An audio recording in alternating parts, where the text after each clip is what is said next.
तो एसआरके की मूवी जवान का ट्रेलर आ चुका है और इसे देखने के बाद मैं इतना ही कहूँगा कि भाई प्योर गूज़बम्प है। इसे बोलते हैं ट्रेलर। 2 मिनट 45 सेकेंड का ये ट्रेलर इस तरह से प्रेजेंट किया गया है कि कई बार देखने के बाद भी ये ज़्यादा चीज़ों को रिवील नहीं करता है। इवन आप इसे जितना ज़्यादा देखोगे ये आपको उतना ही ज़्यादा कंफ्यूज कर देगा।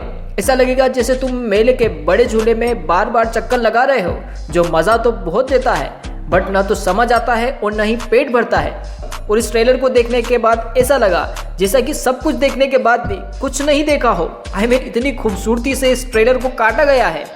और अगर आप लोगों को पता हो कि कुछ दिन पहले करण जौहर ने कहा था कि मैंने जवान जैसा ट्रेलर आज से पहले कभी नहीं देखा, तो यकीन मानो उन्होंने सच ही कहा था, क्योंकि अनिरुद्ध के म्यूजिक को जिस खूबसूरती के साथ एक्शन सीक्वेंसेस और कमाल की सिनेमेटोग्राफी के साथ प्रेजेंट किया गया है और जितने क्लीन एंड क्लियर CGI और VFX वाले शॉट रखे गए हैं, भाई उनको देखने के बाद आपको मजा ही आ जाता है।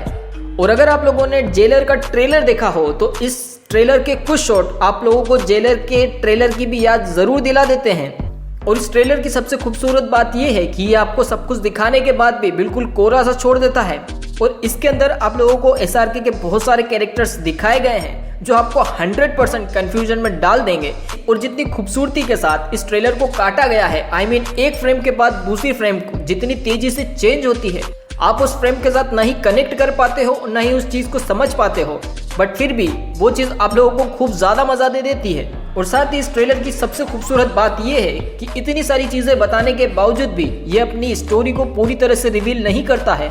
और अगर आप लोगों ने पुराना प्रीव्यू देखा हो तो इसके कुछ शॉट उससे बहुत ही ज्यादा सिमिलर है या उसके आसपास के ही हैं। यार ऐसा कुछ डिफरेंट सा नहीं दिखाया गया है, बट हाँ आप लोगों को यहाँ पे विजय सेतुपति के शॉट्स जरूर एक्स्ट्रा दिखाए गए हैं। और जिस तरह से बीच बीच में SRK का ह्यूमर डाला गया है वो आप लोगों को एक अलग ही मजा दे देता है। इससे आप लोगों को इस बात का अंदाजा हो जाता है कि भाई इस मूवी के अंदर ह्यूमर भी होने वाला है। अब देखो यार, इसकी कहानी तो ज्यादा कुछ समझ नहीं आई, पर मोटे मोटे में जितना मुझे समझ आया उसके अकॉर्डिंग अगर मैं कहूँ तो एक वेपन डीलर है जो काफी टाइम से देश को धोखा दे रहा है और जिसे शायद SRK ने काफी टाइम पहले ही पकड़ लिया था, बट अब वो वापस जेल से बाहर आ गया है और SRK से बदला लेता है। बट अब SRK डिफरेंट वर्जन और डिफरेंट कैरेक्टर के जरिए उससे किस तरह से डील करते हैं, यही सारी चीज हम लोगों को मूवी के अंदर देखने को मिलने वाली है। बट यार मैं ज्यादा श्योर नहीं हूँ, बट हाँ पॉसिबिलिटीज तो कुछ इसी तरह की लगती हैं। और मैं एक बार फिर से कहना चाहूंगा कि इस मूवी की कहानी मुझे कहीं ना कहीं जेलर की कहानी की तरह सिमिलर सी नजर आ रही है, या उसके बहुत ही ज्यादा करीब या आसपास की ही होने वाली है। उस कॉन्सेप्ट से ज्यादा चीजें दूर नहीं दिख रही हैं। और इस ट्रेलर को देखने के बाद मैं इतना ही कहूंगा कि इस मूवी से मेरी उम्मीदें बहुत ही ज्यादा बढ़ गई हैं। और सिर्फ मेरी ही नहीं, SRK के जितने भी फैंस हैं इस ट्रेलर को देखने के बाद वो फौरन ही इस मूवी की टिकट को जरूर बुक करने के लिए भागेंगे, क्योंकि जिस तरह से इस ट्रेलर को बताया गया है ये आप लोगों को मूवी को देखने के लिए बहुत ही ज्यादा एक्साइटेड कर देता है।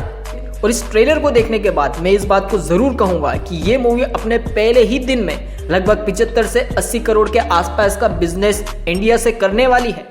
और अब मुझे समझ आ रहा है कि इस ट्रेलर को इतना लेट क्यों रिलीज किया गया है, क्योंकि SRK इस बात को जानते थे या वो ऐसा नहीं चाहते थे कि लोगों के मन से या उनके जहन से जवान का क्रेज बिल्कुल दूर चला जाए। इसीलिए उन्होंने मूवी के जस्ट 7 दिन पहले ही इस ट्रेलर को रिलीज किया गया है। यार SRK की थिंकिंग को सलाम है। खैर ओवरऑल तो मैं इतना ही कहूंगा कि ये ट्रेलर काफी ज्यादा एक्साइटेड था और ये ट्रेलर इस मूवी की हाइप को और ज्यादा दुगना कर देने वाला है। खैर इस ट्रेलर को देखकर तुम्हें क्या लगा और इस मूवी से तुम्हारी क्या एक्सपेक्टेशन है, तुम अपनी राय मुझे कमेंट बॉक्स में जरूर बताना। बट फिलहाल वीडियो में इतना ही, जल्द मिलते हैं न्यू वीडियो के साथ, तब तक के लिए जय हिंद।